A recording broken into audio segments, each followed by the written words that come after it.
भगवान पे भरोसा रखो, बाकी तो आप अपने अच्छे बुरे कर्मों के खुद जिम्मेदार हो। हम भगवान को दोष देते कि हे प्रभु तूने मुझे ये कष्ट क्यों दिए हैं, जबकि देखा जाए तो ये कर्म हमारे ही किए हुए हैं जो हम भोग रहे हैं। भगवान ने हमें कोई दिया नहीं है कि भगवान ने हमें ले तू दुख ले, तू मेरा है तू सुख ले, ऐसे नहीं है। हर किसी के पास दुख और सुख दोनों है। इसलिए हमें वो होता है ना कि दूसरे की थाली में हमेशा घी ज़्यादा दिखता है, तो वही हमारे साथ होता है कि दूसरे की थाली में हमें घी ज़्यादा, कि सामने वाला हमसे ज़्यादा दुखी होगा, फिर भी हम ये सोचते सामने वाला कितना खुश है, काश ऐसी लाइफ मेरी होती। जबकि गलत हो तुम कि तुम्हारी लाइफ उससे ज़्यादा अच्छी है। हम ये सोचते हो भिखारी के पास इतने पैसे, मैं भी भीख मांग लेता। उसकी लाइफ देखो और आपकी लाइफ, कम से कम आपके घर पे छत तो है आपके सर पे रहने के लिए, उसके बेचारे के पास तो छत भी नहीं है। कि भले ही वो महीने, बहुत से टाइम ऐसा होता है कि खाने तक को नहीं मिलता, लेकिन बहुत से टाइम ऐसा हो तो बहुत दयालु लोग मिल जाते हैं तो अच्छा खासा दे देते हैं। इसलिए हमें दूसरों की लाइफ में ना झांक के अपने कर्मों पे ध्यान देना है। अगर हम अपनी कमियां ढूंढना स्टार्ट कर दें तो शायद सामने वाले में हमें बुराइयां ही नहीं नज़र आए, क्योंकि हम अपनी बुराइयां नहीं ढूंढते, सामने वाले की बुराइयां ढूंढते कि उसमें क्या कमी है, मुझे वो ढूंढनी है।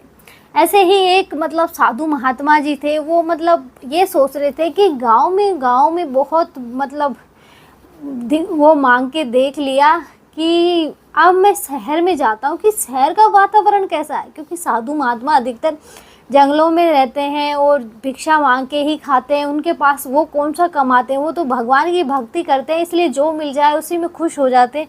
बस उनमें हमें ये फ़र्क है कि हम भगवान पे भरोसा नहीं करते, वो भगवान पे पूर्णतः भरोसा करते हैं कि वो बैठा है मेरा यार।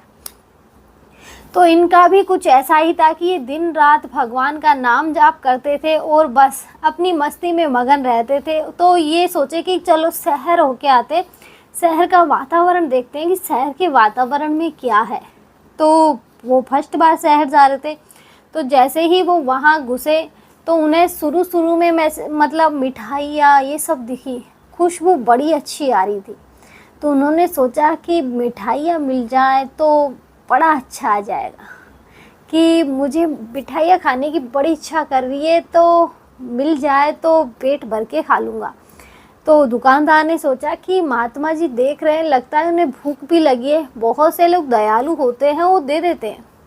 बहुत से लोग तो अगर मांगो तो भी भगा देते हैं कि जा जा निकल निकल, तेरे जैसे बहुत आते हैं। ऐसा हमें नहीं करना चाहिए, उससे हमारे कर्म खराब होते हैं। तो उन्होंने उसे पास बुलाया साधु महात्मा जी को और बोला आपको मिठाइयाँ खानी है? तो उसने बोला हाँ मिठाइयाँ तो खानी है, तो चलो आप बैठिए, मैं आपको प्रसाद खिलाता हूँ। और हाँ, आपको एक बात बता दूँ, साधुओं में जैसे हम कहीं जिमने जाते हैं तो हम बोलते हैं जैसे पूरी है, पूरी पूरी पूरी पूरी पंगत लगाते हैं ना, उसमें बोलते हैं, जबकि उनमें ऐसा नहीं होता। उनमें नियम होते हैं कि हमने खुद देखा है कि जब साधु महात्मा जी भोजन करते हैं उससे पहले वो भजन गाते हैं, कि वो एक साथ सारे एक सुर में भजन गाएंगे, कि ये लगे कि हाँ आज कोई जीवने आया है, कि वो एक साथ सब बैठ के भजन गाएंगे। उसके बाद भगवान का धन्यवाद करेंगे, उसके बाद वो 2-4 मिनट और कुछ करेंगे, फिर जाके वो भोजन करते। और हाँ, अगर तुम उन्हें ये बोलोगे ना पूरी पूरी पूरी, तो वो नहीं लेंगे। वो ये बोले, उनका एक नियम होता है कि उनसे ये बोलो राम पूरी राम पूरी राम पूरी, तो ये वो लेते हैं। ये हमने अभी कुछ टाइम पहले ही देखा था, क्योंकि हमारे यहाँ पास में ही एक मंदिर है, वहाँ साधु महात्मा आते रहते हैं। वहाँ पे साधु महात्माओं को जब भोजन कराया गया था, तो अब किसी गांव वाले को नहीं पता था कि ऐसे साधु महात्माओं को भोजन कराना चाहिए। तो हमारे गुरुजी ने बताया था कि इन्हें ऐसे भोजन कराना चाहिए, तभी ये भोजन करेंगे। और जैसे हम पत्तल में ऐसे रख देते, तो उनकी पत्तल में वो ऐसे नहीं रखवाते, वो ऐसे ऊपर से गिरवाते हैं कि ऊपर से डाल, नीचे मत इड़ा।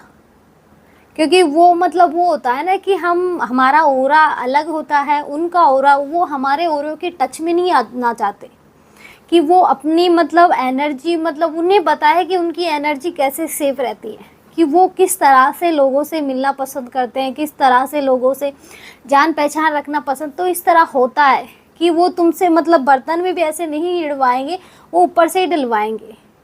कि जो मतलब ज्ञानी महात्मा होते हैं वो इस तरह से कर, वरना जो रोज़ रोज़ मतलब बिना मुँह वैसे होता है कि बिना बस उसे तो खाने पीने से मतलब है, भगवान की भक्ति से मतलब नहीं है, वो नहीं जानते ये सब। लेकिन जो सच में साधु होते हैं वो ये सब करते हैं कि उन्हें तो मतलब हर चीज़ में राम चाहिए, कि हर चीज़ में अगर कुछ खाना है तो उन्हें राम चाहिए, कि राम रोटी राम सब्जी, ये उनका मतलब एक नियम होता है। ये सच है, मैंने भी देखा था।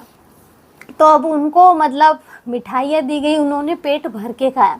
अब बारिश का मौसम था तो बड़े मस्ती से चलते चलते जा रहे थे और एक हस्बैंड वाइफ उनके पीछे आ रहा था। अब हस्बैंड वाइफ वो होता है ना कि हम अंदर चाहे कुछ भी कर ले, कि अंदर चाहे अपनी वाइफ को हम पीटे कुटे मारे कुछ भी करे, लेकिन बाहर गलती से किसी ने अगर मान लो गलती से कुछ इड़ा भी दिया तो हम उसकी खैर नहीं छोड़ेंगे, कि उसको पता नहीं क्या क्या सुनाएंगे, यहाँ तक कि पीटने लग जाते हैं, गाली गलौज करने लग जाते हैं।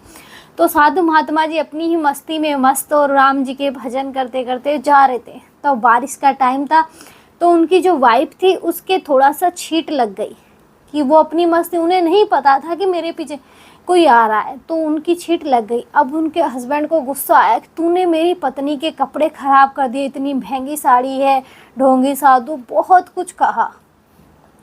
यहाँ तक कि साधु ने कुछ नहीं बोला कि मैंने चला के नहीं किया, मुझे नहीं पता था कि तुम लोग पीछे आ रहे हो, मैं तो अपने प्रभु के भक्तों में लीन था, भजनों में लीन था, मुझे नहीं पता कब क्या हुआ। अब उसे और गुस्सा आ गया, तो उन्होंने एक साधु के एक चपाट मार दी। साधु ने कुछ नहीं कहा, लेकिन साधु वो होता है ना कि साधु संत के तुम रखवारे होत निज्ञा बिन पैसारे, हनुमान चालीसा में ये लाइन लिखी हुई है। और साधु संत होते हैं वो हनुमान जी के बहुत बड़े यानी राम जी के भक्त होते हैं, हनुमान जी उनकी रक्षा करते हैं। ये लाइन है हनुमान चालीसा में अच्छे से सबको मालूम है। तो कुछ टाइम जैसे ही वो मतलब वो तो अपने रास्ते चले गए, वो अपने रास्ते चले गए। अब साधु पीछे हो गया, वो आगे आगे, गुस्से में आदमी ज़्यादा ही जाता है कि उससे चलने की स्पीड बढ़ जाती है। तो जल्दी जल्दी अपने घर को जा रहे थे, तो रास्ते में एक गड्ढा आया, वहाँ वो गिर गए, और गिरे ऐसे कि बेहोश हो गए, कि अब उन्हें होश नहीं है, वो बेहोश हो गए।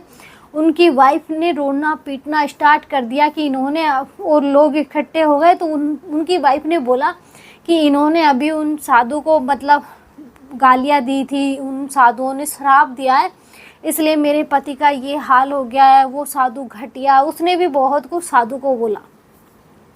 तो अब आसपास के लोगों को गुस्सा आने लग गया कि साधु की इतनी हिम्मत, कितनी सी बात के लिए श्राप दे दिया। तो अब 2-4 लोग मिलके, साधु आ ही रहे थे पीछे पीछे, तो साधु को रोक लिया। साधु ने बोला क्या बात है, क्या कहना चाहते हो, कि तूने उसको श्राप क्यों दिया? कि मैंने किसी को श्राप नहीं दिया है, कि जो उसकी वाइफ है उसको मेरी गलती से छींट लग गई, तो उसने मुझे इतना कहा। जब उसने उसकी मतलब वो दो दोस्त हुए हैं ना, कि उसने अपने दोस्त के लिए इतना कुछ कह दिया, मुझे मार तक दिया, तो तुम क्या सोचते हो मेरा दोस्त चुप बैठेगा? नहीं, मेरा दोस्त वो है, और उसकी पड़ती है तो किसी का पता भी नहीं चलता। मैंने किसी का कुछ नहीं किया, लेकिन शायद मेरे दोस्त को गुस्सा आ गया, उसने किया है ये सब, क्योंकि मैं तो उस दोस्त के भरोसे बैठा हूँ कि वो करेगा जो ठीक करेगा, इसलिए मेरे दोस्त ने किया है, मैंने नहीं किया। अब सब ने मतलब हाथ खड़े कर दिया, हम नहीं कह रहे, पता चले इसका दोस्त हमारा ही बुरा कर दे। भगवान मतलब भगवान पे भरोसा रखना चाहिए। उस साधु को भगवान पे भरोसा था, क्योंकि कर्म हमेशा लौट के आता है। तुम किसके साथ क्या कर रहे हो ये तो सोच के चलो पहले, कि तुम किसी अच्छे के साथ बुरा कर रहे हो तो तुम बचोगे नहीं, बुरे के साथ भी बुरा करोगे उसकी भी सज़ा तुम्हें मिलती है। आज के लिए इतना ही। जय श्री राम। मिलते हैं नेक्स्ट वीडियो में नए टॉपिक के साथ।